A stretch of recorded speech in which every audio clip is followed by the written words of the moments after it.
Well, let's get more on this story now. We can talk to our international correspondent, Anelise Borges, who joins us from the French capital.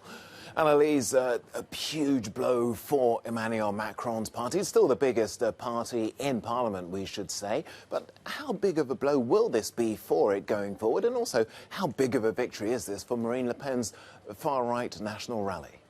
Well, Tokes, as you mentioned, it's a big blow for Emmanuel Macron, not only for his plans to implement some of those ambitious reforms he wasn't able to deliver during his first 5 years in power, but also because of the shift that this represents, a shift in the balance of power, a shift in power from the hands of Emmanuel Macron back into the National Assembly. Also, many political analysts here in this country are reading these results as effectively a vote against Emmanuel Macron and his vision for France. 5 years ago, the French president had created a political movement that on its own was able to get 306 seats in the National Assembly. Fast forward 5 years and here we are with a government that struggled to get 245. So that shows how debilitated this government really is. Meanwhile, as you mentioned, Marine Le Pen's national rally got extraordinary results yesterday with 89 seats, multiplying by 10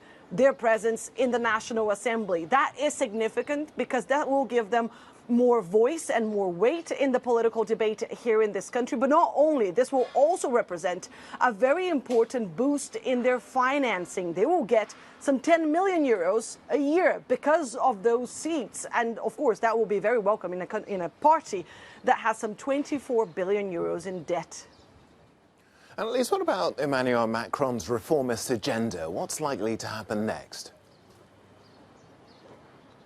Well, according to the French Prime Minister, Anelise Borges, negotiations start right now in order to work out what she described as a majority of action to be able to guarantee stability here in France and push through some of those reforms. But it won't be easy, Tokes. It remains to be seen whether Emmanuel Macron's group will have to cobble together support for each one of those reforms or whether they will be able to negotiate a more permanent base of support.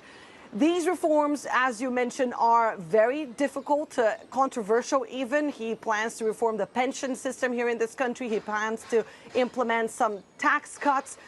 The next few weeks and months will be challenging for Emmanuel Macron, who also lost some government ministers. So there will be a reshuffle no matter what. So the French president is certainly disappointed this Monday, but according to his administration, they will push through with their agenda no matter what.